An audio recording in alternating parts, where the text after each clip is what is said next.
Hi, good morning. So my name's Gary Page. I'm from Loughborough University, and as Neil mentioned, I started with Neil in 2019, pre-COVID, doing the first workshop, and it was Loughborough data for the first workshop, and it's been Loughborough data for case one all the way through. So this is quite nice to be at AutoCFD4. So what I'm going to do is I'll very briefly talk about the test case, and I know many of you know it intimately because you've been doing it and sending me data. Others that have perhaps been focused on case two, it's less aware, and there may be people online that's new to this, so I want to just sort of completeness. But I'll try to do that relatively quick. A little bit like Neil was saying, we're digging deep about the submissions, how many we had, in what categories.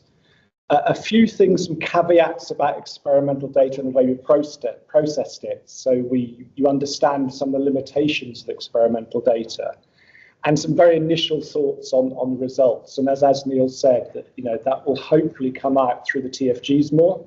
And I think it may take some time. We were talking about potentially in the future having a follow-on online thing to delve even deeper into these results. This is the Windsor square back model. Looks very simple, but that square back makes it quite tough because 95% of the drag comes from that base. You've got a viscous drag and a precious drag at the front, and the suctions around the leading edge tend to compensate for skin friction. So you've got to get the wake flow correct. And interestingly, when Neil submitted this to a journal, there was some criticism, well, how is this relevant to modern automotive? It doesn't look like a car. Well, go around and look at all those Amazon vehicles around the world that are driving all the time, where your car sits in the garage most of the time. This is quite an important sort of shape, actually. So it's running the Loughborough wind tunnel, which is relatively unusual. It's a U-shaped, open return, closed working section, and sort of about 50% scale. So in terms of the CFD, the working section is expanded fore and aft. So we don't want to model a contraction and a diffuser and things. And we make some simplifications in terms of no slip sidewalls and roof, and that's quite important, which I'll come to in a few slides' time. I'm not going to go into details about the meshes. The meshes are identical to AutoCFD3, and they were generating star CCM. And the key thing is the baseline mesh is 37 million cells and has a certain cell size, and the coarser mesh is literally double the cell size, and the finer mesh is almost half the cell size. So it's a more rigorous mesh dependency, but the prism layers and near wall bit are identical. So the Y plus is identical, and so on. And it's a high Y plus model type grid. So you shouldn't use it on a low Reynolds number model. But as I said, they're completely unchanged. And in terms of the grid refinement, it was pretty crude and simple in the sense of I could have done it more automatically, but I created these blocks, and these are all defined in the test case in terms of the size and the resolution. And the expectation is if you're generating your own grid, you should at least use these, so your refinement zone should be identical. And I think that makes life a little bit easier in that. And I don't know whether people have done that, but that's my hope, is that if people talk about perhaps their own G2 mesh, it's as close as you could make it to my mesh within the sort of realms of the limitations of your mesh generator. And the test case is at a slight yaw, and it's not because we're interested in the side force. It's because this particular vehicle at 0 degree yaw has quite a strong bistability. And so bistability is not something that's so easy to capture in CFD unless we run for like 30 seconds where it might swap around. So the yaw is there just to take out the bistability, or at least suppress it. Run at 40 meters per second, but note there's a thing about the experimental data. The other thing is we're trying to use the same probe locations experimentalists had in the tunnel to do our reference conditions. And again, there's some comments about that didn't quite work out a bit later. Another important point is if you download the PhD thesis that goes with this, you'll see corrected drag coefficients and corrected base pressures. We're using the raw uncorrected data because we're modeling a pseudo tunnel. And the other thing just to be careful of is that the force coefficients need to be in the vehicle coordinate system, not the tunnel. So typically your grid has got an X, Y, Z in the tunnel coordinate system. And so you need to be quite careful you do that transformation correctly, because the problem with 2.5 degrees is you make an error you probably won't notice. Yeah, if it's a 15-degree yaw, you'd probably spot where you got your sines and causes the wrong way around. So and I can't check that. So please, make sure you have done that correct. Because if you do it wrong, you may get better answers because you will you put your drag up wrong. And then the PIV slice, because obviously the laser system's set in the wind tunnel. As the vehicle yaws, the laser cuts stay still, so they look a bit weird sometimes in the yaw. And this is to summarise the data. So there's a vertical cut through the vehicle, the symmetry plane, and there's pressure probes along that. There's a horizontal cut, the so-called glasshouse plane, with pressure probes. There's a bunch of array of probes on the base of the vehicle, and then there's a various PIV cut planes, which we call them red, green, and blue from the experimentalists. And I think the second vertical cut plane we're not using for this workshop. The data is all there on the Loughborough University repository, but there's a plug. I'm involved with the UK with the National Wind Tunnel Facility, which is a consortium of UK wind tunnels, academic wind tunnels. And we've had some funding to take UK aerodynamic data sets and make them more presentable. And that's what we've started doing. So that particular link will take you to a web page, which looks a bit like a journal paper. It describes the test case. And you can individually download data files and things and everything else. Whereas typically with these type of things, you go online, it's a big zip file. You go, what am I going to do with this? And there's a little README that makes no sense. So we're trying to get these data sets. So there's quite a few on there now, and there'll be more in the future. Okay, contributions. So what I've done here is I've taken the slide from 2 years ago and edited it. So anything in brackets is from Barcelona 2 years ago. So numbers are actually quite similar. So 43 calculations submitted, a little bit down on last time, but very similar. Same number of organisations participated, slightly different splits. So a good sign we have one OEM, because in the past we've had no OEMs dare do this. I guess it's harder to make a case to your bosses, why are you doing this ban, but we have got one. And so the spread is fairly similar.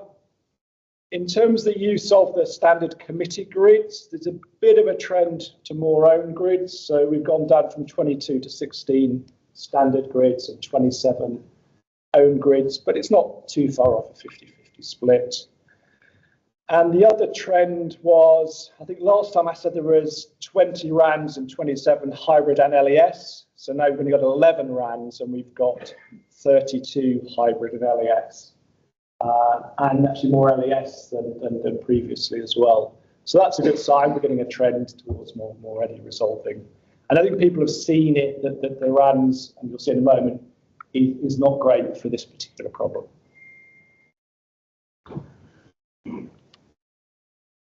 Okay, a couple of sort of caveats and things in the data.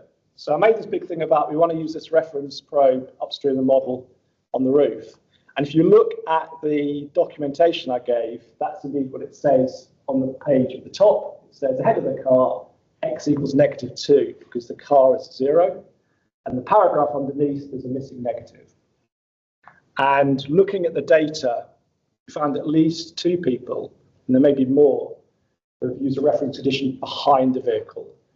And that sounds a minor thing, but actually with the base pressure, it makes quite a big difference of shifting things up and down. So I've said we've now correct. I don't think the corrections are made onto the dashboard yet, but we can correct the data. We don't need to resubmit anything. We can redo that. So if anybody has misinterpreted what I've said, then please let me know and we can make sure that's correct, because it is quite important. And I'm a bit frustrated that error crept in, but I guess that's life. The other thing is, the trend has been in the past and is still the case that most people tend to underpredict drag. And it tends to come from an under-prediction of the base pressure. There's not enough suction. So the suction's a little bit down. And it's not a huge, you plot it, it's not a huge difference. But over a biggish area, it makes a big difference. So there's nothing else to hide it. If you get a real car and you get that wrong, well, maybe you get it wrong on the wheel and the wing mirror or something else, and they counteract. You don't notice it. You notice it on this. The reference pressure location will make the base pressure contours move up and down, and that's how we noticed a couple of cases. The base pressure contours were not consistent with the drag that's being presented, but it will just lose it in drag because it gets subtracted out. But the other thing is actually that reference velocity, if the reference velocity is different. So typically with mine, I think it's 40 meters per second on the inlet, and the reference is about 41. And that 1 meter per second is one square in one of my plots in a little while. So that moves things up and down quite a lot. So that's the sort of negative side. But actually, when you look at a lot of the results, when you look at particularly comparing the PIV and the RMS base pressure, a lot of the calculations are extremely good. Very good predictions of the flow in terms of laser measurements and RMS. So what's going on there? Why are we under-predicting base pressure? Why are we under-predicting drag? Well, we don't have a definitive answer, but one of the possibilities is, well, I'll come to it in a second. So this is an example of one calculation where it's being quite critical. We've cut through the base pressure, and you can see compared to the experiment, which are the orange blobs, it's a nice prediction, but it sort of looks shifted. You're first as an engineer, you say, surely this has been shifted. And as I said, if my reference velocity changed by about 1 meter per second, it was shifted by a whole square. The error bound on the measurements are about 1/10 of a square. They're about 2 pascals, we think. So, we're getting down to these fine details. And as I said, even though we under-predict, we get the pressure slightly wrong. The RMS pressure's pretty good. This one hasn't run long enough, but to predict RMS that well, we must be getting the flow pretty good. And so the thing that we need to investigate is the streamwise pressure gradient. So most automotive tunnels, the OEMs are open jet tunnels, whereas the closed wall, more like an aerospace tunnel. And the CFD, we've said parallel walls, slip conditions, and actually if you had a slip condition on the ground, you run an empty tunnel, your pressure should be constant. That's a good validation case you got your equations correct. But with a real tunnel with growing boundary layers, you get a constriction of the stream tube. The flow accelerates slightly. As it accelerates, the pressure drops. You get a streamwise pressure gradient. So the pressure downstream is lower than the pressure upstream. So it's virtual drag that shouldn't be there. So, an object that doesn't deserve the flow would have a drag. And that's why the real wind tunnel has slightly diverging walls. It has a couple of centimeters divergence. The aim, as the boundary layer grows, the displacement thickness stays parallel, so we get a streamwise zero pressure gradient. But we don't have the real evidence of this. This is designed. And so talking to experimentalists a couple of days ago, they don't have any measurements of the empty tunnel pressure gradient. So that's something we should perhaps do, because just a few pascals would make the difference. It would change the base pressure, but the drag differences we got. So that's something to be aware of. So my point is, don't get obsessed with the drag, because you may be getting a good flow solution, but your drag prediction may still be not correct. And the other point is the laser measurements.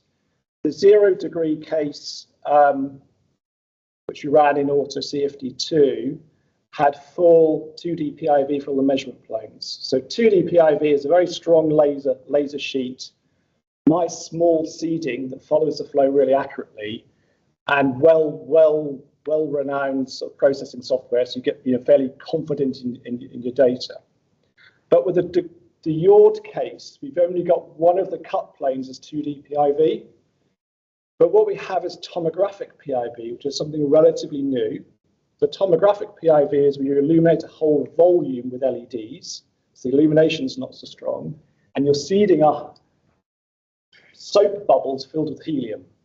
The soap bubbles are very small, and they're designed such that the helium counteracts the mass of the soap, so they're neutrally buoyant, but they are quite big, yeah?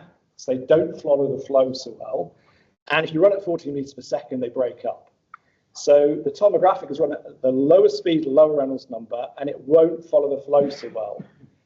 And also, I have a lot of suspicions about the processing software, as do the people that are running it, because it does a lot of smoothing and things. And indeed, if you look at one of these data sets, it claims to tell you that the velocity at negative 0.006 meters per second under the floor. So that's clearly not correct. So the point is, the one on the left is the blue. And if you look, the red and the green, you see it looks somewhat smoother. It looks nice and smooth or whatever, but it's a lot of the seeding and the smoothing and things. So the blue is the one really to trust, and these are good, but then they're probably worse resolution than your CFD, yeah? And you can sort of see that in the shear layers are quite thick on this compared to the blue. So have that caveat in mind as well. Right, I'm going to do a quick whiz through some of the results, but this is very preliminary in the sense of there are some data points still missing off the dashboard, or there were last night, they may not be this morning. And I think the point is, this is just to get you thinking, and the TFGs really should worry about more things. So the first thing is, we're getting quite a lot of variability as in previous workshops. I think from an OEM point of view, telling your bosses where the answer somewhere between 0.25 and 0.35 is not great. But it's getting a little bit better. And if we look at the RANS results, we know the RANS tends to unpredict drag quite badly, and indeed several of them do that. We have two results which have a good prediction of drag, which I think probably is not correct, because we know the RANS model shouldn't be able to do that, but that's something we need to dig into. If you go to the hybrid methods, that's sort of your classic DS and any sort of RANS LES hybrid. We're getting somewhat better. In general, a lot of results are drag around 0.3 with experiments 0.33. A few a bit low and one a bit high. But in general, I would say they tend to underpredict drag. We've only got one that's over-predicting. We've got no DS that's spot on for drag. And then if we go to the LES, and there's less of these, and I think there's a couple missing possibly as well. Is possibly it's slightly better in terms of getting a bit more closer.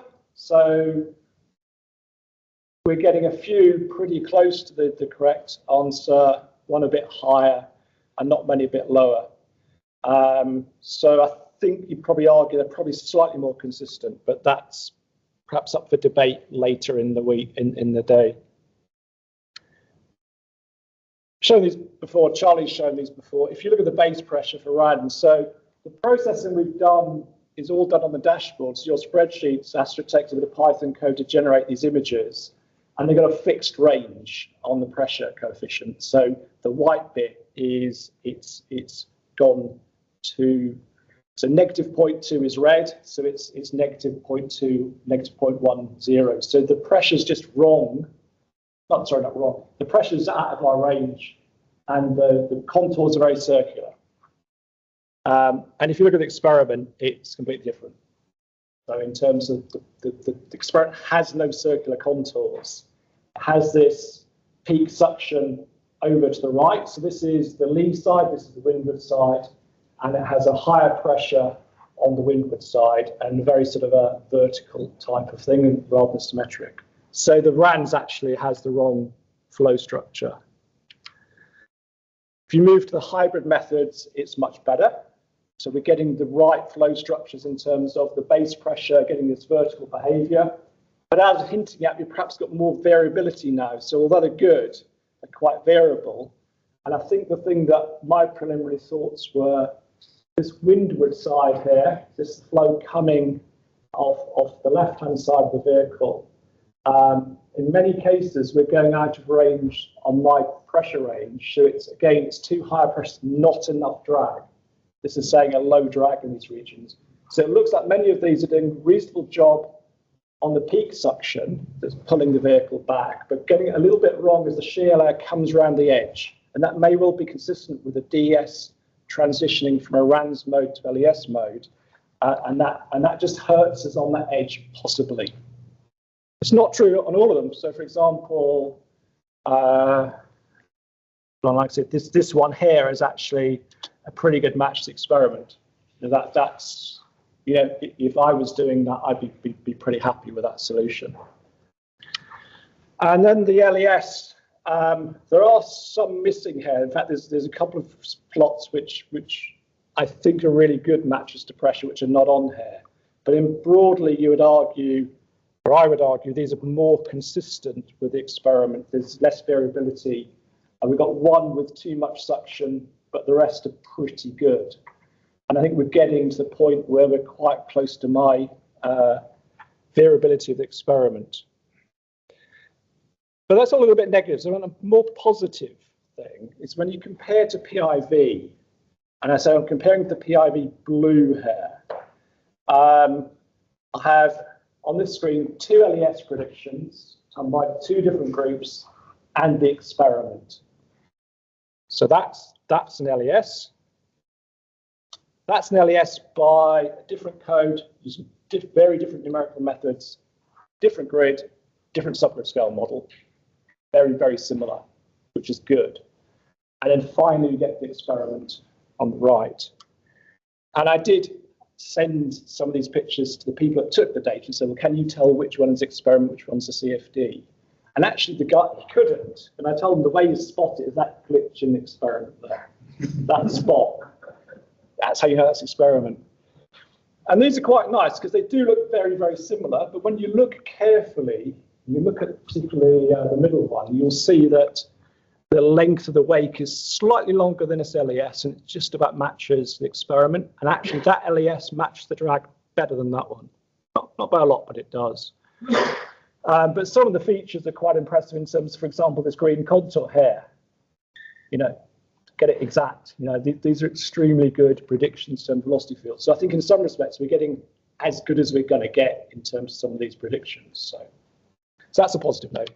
So anyway, to finish mine, Burkhardt, be careful just to get obsessed with drag. If you're assessing the quality of your results purely on drag, you may be going down the wrong route. There's very clear distinction between RANS and eddy resolving. And the eddy resolving, the hybrid methods are pretty good, but perhaps more variability. And the LES probably slightly better. And as I said, there is really good agreement when you look at some of the PIV. That's me finished. I'm not sure you want to ask any questions now or go straight to Burkhardt. Straight to Burkhardt, yeah.